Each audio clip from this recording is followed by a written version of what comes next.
YouTube, Bosa, Going the Goat House is back with another episode of Terrible Take Tuesday, taking a look at some pretty terrible takes around the NFL sent in by you guys through our Twitter. Good episode here, so can't wait to get into it. You also got other good news. We got training camps of the NFL starting up just around the corner here, and that's fantastic news because then we got an NFL season, and we're gonna have our full coverage, full content here. Cannot wait for all the predictions this year. Hopefully you can join us for that. Subscribe to both of our channels. Trying to reach that 60K goal by week one of the NFL. So when we're doing those week one NFL picks, we want to be at 60K, so would really appreciate your help there. And then follow our Twitter and our podcast link down below in the description, the comments, any video for any of these links that you may need here. And then we got our terrible takes here. First one sent in by Xander Zupon. Defensive end rankings. So Joey Bosa at number 1 here. It's pretty bold. It's more than bold, I think. No, the idea of the potential, the upside of Joey Bosa, definitely could be a top tier pass rusher. And we've seen some really good play from him, so don't get me wrong here, but I don't think we've seen that full, load that we expected to see from him. So it's pretty darn bold to put him at 1 right now. The other problem I have is here we see a bunch of edge rushers. J.J. Watt you can consider either because he kind of plays both, an edge rusher and, some more of a 3-4 defensive end. But Cameron Hayward here is just really should not be in the same category as some of these pass rushers because he's not an actual edge rusher. He plays 3-4 end sometimes D tackle. I wouldn't really agree with kind of grouping him with these guys. Different position. If it's ranking defensive players, then sure.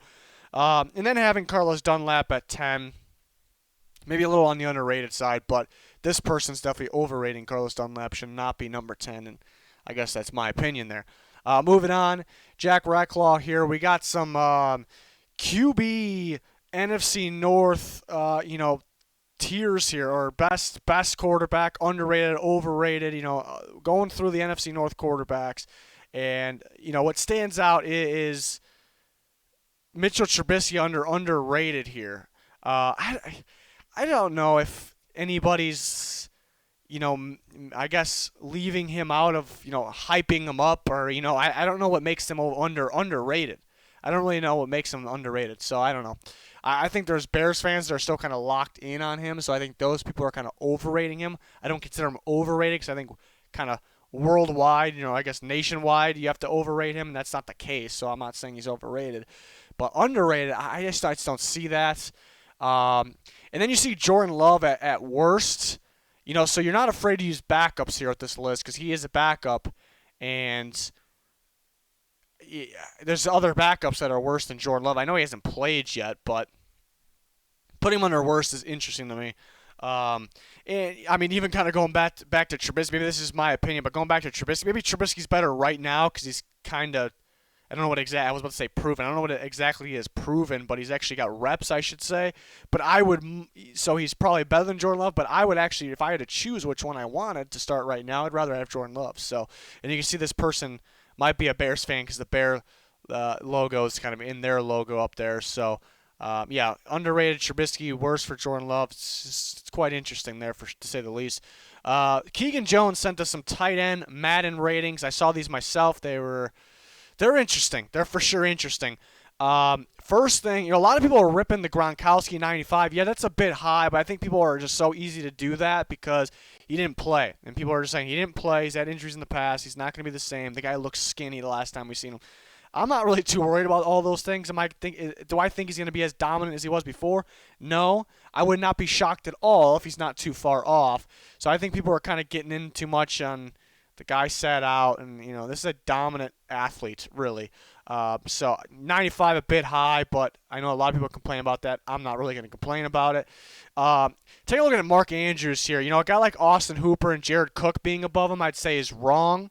But that's kind of one thing because those two guys are top 10 tight ends. I just think Mark Andrews is definitely better. But then having a guy like Evan Engram, who we know he has talent in him.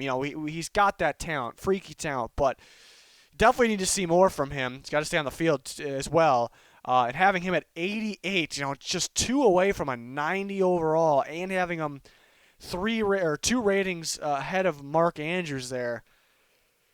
Very questionable in my opinion. Greg Olsen at 86. Maybe at some point he was an 86. It's been some time since we've seen him stick on the field and play to that level. So that's pretty crazy. Having him ahead of Darren Waller as well. Very interesting. Very interesting stuff here, Madden. It almost feels like I don't know if they're actually doing it, but it just feels like they're kind of just giving out names. Their ratings are kind of gotta match the names. The big name. That's just kind of what it felt like. I don't know. Next from Ethan Piat. Hopefully I pronounced that right. Probably not, so I apologize in advance. We're trying our best out here though. But we got NFL top 100 players. We got two stand out. Marcus Peters at 94. I think Marcus Peters is a top-tier cornerback. Not the best, but a top-tier cornerback in football. Just the playmaking ability just stands out big time. I think he's much better than 94 overall player. And then Kenny Clark down there, the Packers. We're talking about the best nose tackle in football. I don't know. That's every time you talk about this guy's the best at this position, it's usually opinion-based. This is kind of get to the point where it really shouldn't be opinion-based. I think Kenny Clark is probably the best. Guys that play nose tackle a good chunk of a game. At least I think he's the best one in football. So having him all the way down at 98 is pretty questionable. So kind of going back to Marcus Peters, something I'm just realizing now is Steven Nelson, the Steelers corner, is one spot better. So you're telling me Steven Nelson's a better cornerback than Marcus Peters? You got to be out of your mind to think that. I don't know. I don't know about that one. Moving on from Ryan Zabardi, we got some AFC East record predictions, so updated after Cam Newton goes to the Patriots. And maybe this is really, really bold, maybe not terrible, but they got the Bills dominating the division, which we thought could happen most of us thought could happen at one point. Patriots get Cam Newton. You start to remember how good that coaching staff is. I think the Patriots got a shot. My pick's still the Bills. It's definitely going to be closer to, than 13 to 6 wins. It's definitely going to be, it's definitely closer than that. Jets only with 3, Dolphins with 3. The Dolphins' schedule's really, really hard for some reason. So, those teams, I guess I could see the 3 wins. It's just, and I expect the Bills to win the division still.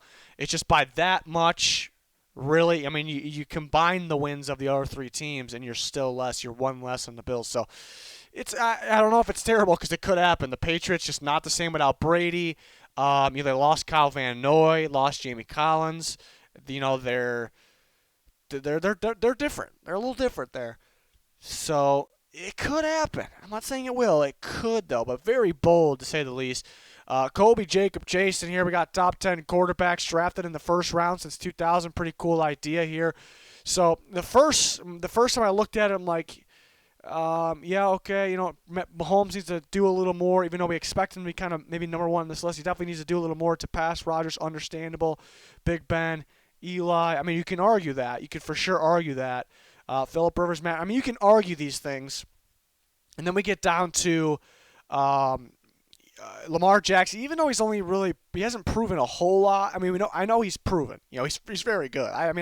I knew he was good before he even played in the NFL. But my point is, we definitely want to see more. All of us do. Even if we 100% believe in him. But still, with that being said, I would still put him. Andrew Luck's retired. He didn't play long enough, so I'd put him ahead of him.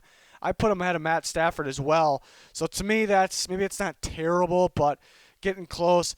But then a big problem here is Michael Vick at 10. I guess you can argue if he should be on the list or not, but showing the Eagles with him, he was actually drafted by the Falcons. So it's showing who they were drafted by here because, of course, Phillip Rivers, it shows the Chargers. He's on the Colts right now, so it's not like the most recent team they played for. Well, I guess he hasn't played for the Colts yet. So perhaps it could be that, but I don't know. You think they would have put Falcons with Michael Vick, but interesting stuff there. We got from Parker Krasowski. I didn't say that right. I apologize. I can't do the names. I just never could. Never will be able to. But we're moving on. Top 10 quarterbacks under the age of 25. And this kind of goes back to a lot of people will probably agree with the way this person did the list because people get mad at me when I put rookies in my rankings and they tell me they should be at the bottom because they're unproven.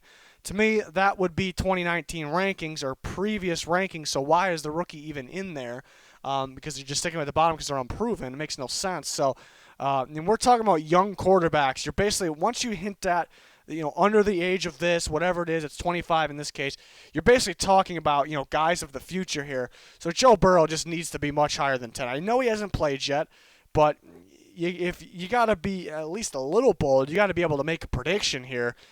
Joe Burrow, I mean, Gardner Minshew's still a prospect. I think all these guys are still prospects, maybe besides Patrick Mahomes, Deshaun Watson, Lamar Jackson maybe.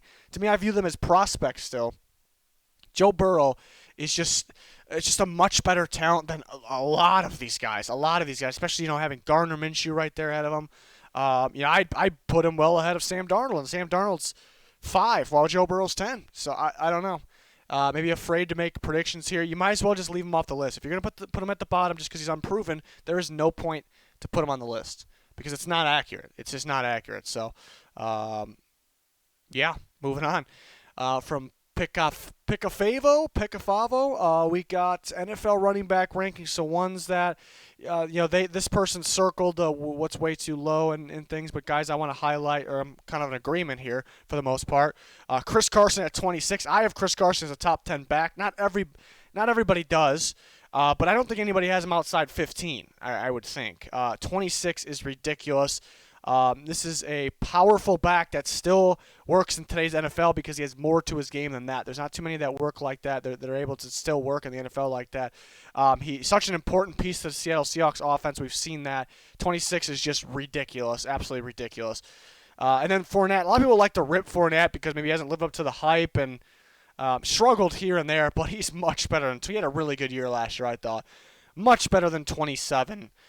He wants out of Jacksonville. He might end up on a new team is what I'm getting at, and he could actually have a lot more success on other teams. So people are kind of hating on him a little too much. And then we kind of continued here. They got Sony Michel at 40. I think Sony Michel is a much better back than that. Struggled a little bit last year. Couldn't really get much going. Still think he's better than 40. The year before, he looked pretty darn good, especially down the stretch in the playoffs. During that run, this guy's a beast. They got a load of running backs, so it's tough to see them get a lot of action. But he's much better than 40. And Marlon Mack at 31 is questionable. He's been a very good back. I think he should definitely be in the top 20. But maybe if you think Jonathan Taylor's just going to get the load, which I would disagree with that prediction, but it's possible you think Jonathan Taylor's going to get the load, Marlon Mack's going to get way less. Then I still wouldn't put him this low because he's going to get some action, definitely. But I wouuld not put him this low. But, basically my point is you're just too low on Marlon Mack here, I think. Moving on. Parker's back with another one here. We got top 5 AFC East receivers going into 2020. Just having Stephon Diggs at 3 is pretty ridiculous. I think he's easily the best of the group. I know Edelman's had a great career. He's still a great receiver. Devontae Parker really impressed last year. He stepped up big time. So it's possible these, a guy like Devontae Parker could step up even further. I just don't know how you just can't have Stephon Diggs at 1, like how you don't. And then, there's other guys you can argue. I could argue that N'Keal Harry could have a step up and be a top 5 in this division. It's definitely debatable. That's just maybe a bold take for me, but yeah, I just think having Stephon Diggs down at 3 is pretty bad. Pretty bad there. Moving on from Answernaut 559, we got best receivers 5 years from now. We've seen these. It's a pretty cool idea. That to do these things here. Look ahead.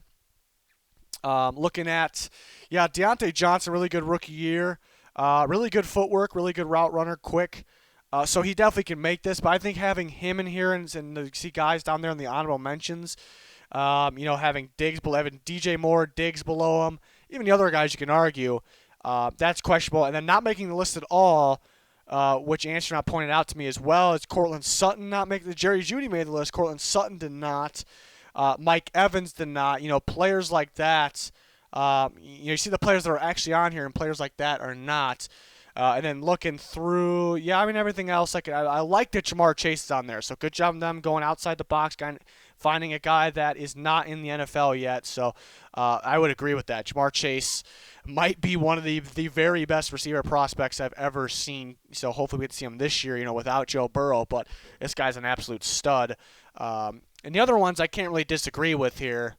I can't really disagree at all with here. So just kind of missing some guys and then keeping guys down in the honorable mention. But I guess maybe it was their idea to only do a certain many, then have a certain many honorable mention. So interesting for sure. Then we got our last one here from Steel City Mason, receiver tiers, and then we got Michael Thomas and Julio Jones at the superior, the top tier, and then for the most part, I think 99% of the football world thinks that DeAndre Hopkins belongs with those two guys. There's like kind of a group of three. No matter how you rank them, they're kind of grouped together, and I would agree with that. If you don't agree with that, it's okay, but there really shouldn't be much of a gap, and they got a pretty good gap here. So not the next tier elite, but under high class receiver is DeAndre Hopkins. Like in the same group with Allen Robinson and Adam Thielen, I feel like those guys just don't group together. But having them that far under the other top two guys, very interesting. Then we move down to, so not the first tier, not the fourth tier. We see guys like DJ Moore, Keenan Allen, Odell Beckham Jr., and we got Cooper Kupp down there as well. But then if you go to the right side, it's the same tier. So I don't want anybody to get confused there. Same tier. And then we have guys like Stephon Diggs, we just talked about in that same tier. I think Stephon Diggs is better than this tier. I think he's definitely better. And you look at a tier above is Adam Thielen, who was his teammate for so long. And then Thielen was the better one for some time.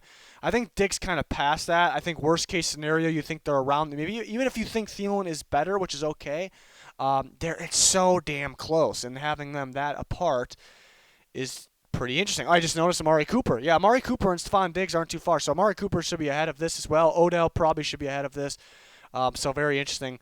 Others, I think Cortland Sutton should. They're pretty low on Cortland Sutton is what I was getting at there. So I wouldn't agree with that either. So interesting stuff for this week's Terrible Take Tuesday episode. Thanks for playing along. Thanks for sending in some terrible takes. We got all kinds of content going through all kinds of rankings. We're going to have final predictions. Then we got the season coming up, predictions, and all sorts of content throughout every single week of the NFL. So I cannot wait. Hopefully you can subscribe, smash that like button, join us for all those upcoming videos. That's going to do it for this one. Thanks for watching. Goodbye.